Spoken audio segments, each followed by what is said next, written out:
शब्द साधना में आप सभी का स्वागत है। तो हम बात कर रहे थे कि शब्द साधना कैसी होनी चाहिए। हमारी शब्द साधना भी शरीर साधना के जैसी होनी चाहिए। शरीर साधना में हम बल देते हैं चलने पर, हम कहते हैं वॉक टॉक स्टॉप। और अगर हम चलने की बजाय दौड़ते हैं तो हम जीवन में बहुत कुछ खो जाएंगे, क्योंकि जीवन चलना है, दौड़ना नहीं है। जब मनुष्य दौड़ता है तो बहुत कुछ खो जाता है। जीवन की दौड़ से बचना चाहिए, क्योंकि जो मनुष्य जीवन में दौड़ता है वो कहीं नहीं पहुंचता है। अगर वो पहुंचता है तो उसे पहुंचने का आनंद नहीं मिलता है, अगर मंजिल भी पा लेता है। जीवन चलना है, दौड़ नहीं। अगर हम जीवन में दौड़ते रहेंगे तो हम बहुत कुछ खो जाएंगे। जो पहली चीज़ हम खो जाएंगे वह है परिपक्वता। जो दौड़ है वो हमें प्रौढ़ नहीं होने देती है, प्रौढ़ता नहीं आती है, परिपक्वता नहीं आती है। और अगर आपने यात्रा का आनंद लेना है तो परिपक्वता होनी बहुत ज़रूरी है, प्रौढ़ता होनी बहुत ज़रूरी है। क्योंकि मंजिल में भी आनंद है, चलने में भी आनंद होना चाहिए।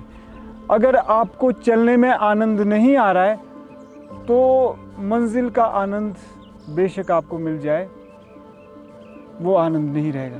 तो मेरा तो यही मानना है कि आप ज़रूर चलना सीखें और सत्य के मार्ग पर चलना सीखें। मान लीजिए आप सच की राह चल रहे हैं तो आप सत्य के राही है।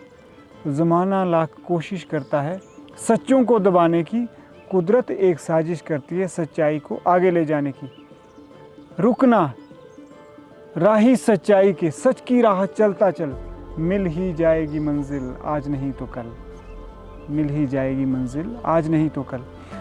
सच में अगर सच तेरी मंजिल है, सच में अगर सच तेरी मंजिल है, फिर कैसी मंजिल की चाह। सच में अगर सच तेरा संग दिल है, फिर तो चलना ही तेरी मंजिल है, फिर तो चलना ही तेरी मंजिल है। इसलिए मैं आप सभी युवाओं से यही चाहूँगा कि आप जीवन में ज़रूर चलें। चलना ही जीवन है, रुकना मौत है, दौड़ना नहीं है। जो दौड़ता है वह परिपक्व भी नहीं होता है और वह प्रौढ़ भी नहीं होता है। और यात्रा में आनंद के लिए परिपक्वता भी होनी चाहिए और प्रौढ़ता भी होनी चाहिए।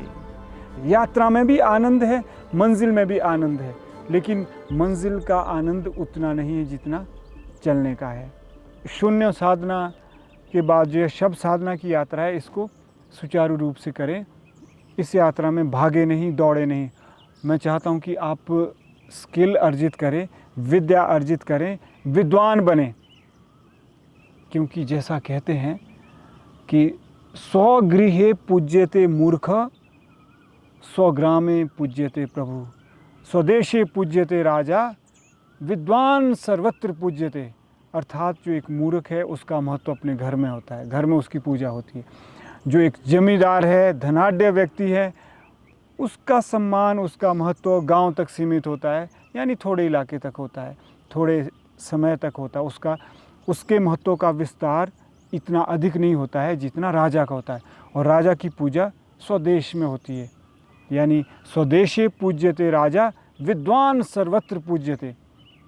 और विद्वान की पूजा हर जगह होती है, क्योंकि जब एक धनवान व्यक्ति का जब सम्मान होता है तो कहीं ना कहीं वो धन का सम्मान हो रहा होता है। लेकिन जब एक विद्वान का सम्मान होता है तो उसकी विद्या का सम्मान हो रहा होता है, उसके ज्ञान का सम्मान हो रहा होता है, उसका वास्तविक सम्मान हो रहा होता है।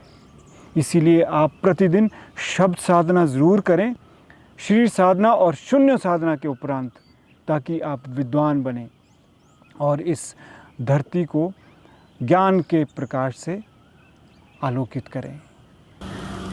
तो सर बिल्कुल सही कहा आपने, मैं आपकी बातों से सहमत हूँ कि आजकल हमने मतलब ज़िंदगी जीने की होड़ में दौड़ना शुरू कर दिया है, और हम जितना हम दौड़ेंगे उतनी चीज़ें मतलब हम छूटती जाएगी। और अगर हम सहजता से चलेंगे तो बहुत सारी चीज़ें हैं जिसको हम खूबसूरती से देख पाएंगे, उसको एंजॉय कर पाएंगे। इसीलिए परिपक्व और प्रौढ़ होना ज़रूरी है। तो आज जो सर ने कहा जीवन की यात्रा प्रौढ़ता की तरफ, मैच्योरिटी की तरफ, मैच्योरिटी एज से नहीं आती है। कहते हैं कि दो तरह की एज होती है, एक नॉर्मल जो एज होती है, एक होती है मेंटल एज। तो कहा जाता है अगर 60s में भी आदमी है तो वो मेंटल एज उसकी कम हो सकती है, तो उसी को ही शायद प्रौढ़ता भी कहा जाता है। तो उसका एग्जाम्पल दिया सर ने कि अगर एक मूर्ख है, उसकी जो पहुंच है, उसकी सिर्फ और सिर्फ पहुंच और उसकी जितनी भी बातें हैं वो सिर्फ और सिर्फ घर तक है, वो घर तक के लोगों को ही उसके बारे में पता है। पर और एक धनी आदमी है, उसको लोग एक गांव तक जानते हैं, और एक राजा है, उसकी एक देश तक उसकी पहुंच है।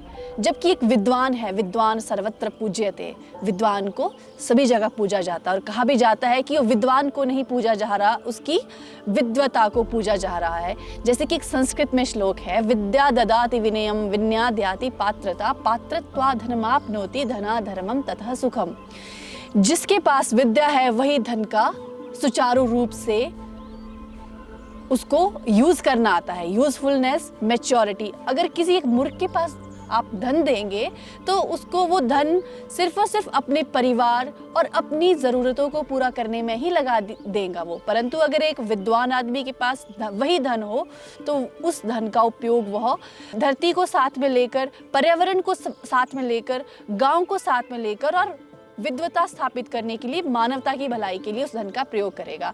जैसे कि हम देखते हैं कि एक बुलेट ट्रेन है जो कि जापान में शायद चलती होगी, अब तो इंडिया में भी शुरुआत की जा रही है।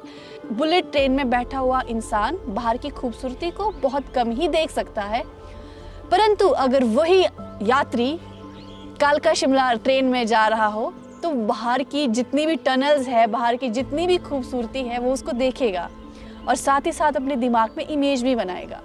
तो आजकल इस भाग दौड़ भरी वाली ज़िंदगी में हमें बुलेट ट्रेन जितनी टेक्नोलॉजी का आविष्कार तो करना है, परंतु साथ ही साथ हमें कालका शिमला जो भी हाईवे वाली ट्रेन है, जो कि इसको टॉय ट्रेन कहा जाता है, उसके बाहर खूबसूरती को भी देखना है। और ये कैसे पॉसिबल है? ये पॉसिबल है मैच्योरिटी के साथ। मैच्योरिटी इंटरनलाइज करनी है।